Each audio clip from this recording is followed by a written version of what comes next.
नमस्कार, मी पंजाब.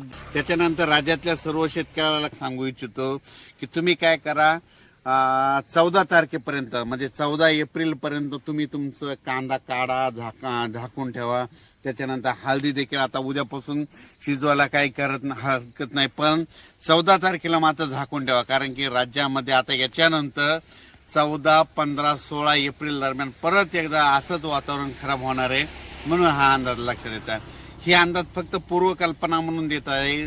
मात्र उन्हाचा पारा मात्र 42 अंशापर्यंत 42-43 पर्यंत जाणार आहे. म्हणून हे अंदाज लक्षात घ्यायचा.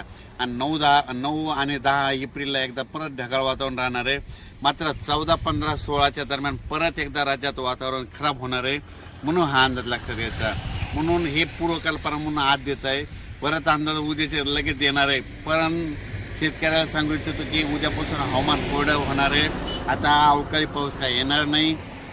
फक्त सांगायचं झालं तर म्हणजे कर्नाटक आणि आंध्र प्रदेशमध्ये सध्या म्हणजे यानंतर मध्ये 5-6-7च्या नंतर 5-6-7 एप्रिलला पाऊस पडणार आहे. त्याच्यामुळे काय होईल, आंध्र प्रदेश, तामिळनाडू, कर्नाटकच्या सीमालगतचे जे भाग आहेत समजा आपले महाराष्ट्रातले, मग त्याच्यामध्ये येईल उदगीर, लातूर, सोलापूर, त्याच्यानंतर जत, सांगली, कोल्हापूर ह्या पट्ट्यात मात्र थोडं वातावरण थोडं खराबच राहणार.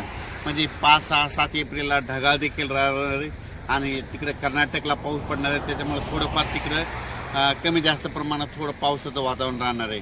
पण आपल्या महाराष्ट्रामध्ये त्याच्यानंतर इकडं जर बघितलं, उत्तर महाराष्ट्र, पश्चिम महाराष्ट्र, मराठवाडा, विदर्भ, पूर्व विदर्भ, पश्चिम विदर्भ इकडे मात्र उद्यापासून हवामान कोरडं होणार आहे. म्हणून हा अंदाज आहे. मात्र 14 तारखेच्या नंतर 14, 15, 16ला नंतर परत एकदा वातावरण खराब होणार आहे.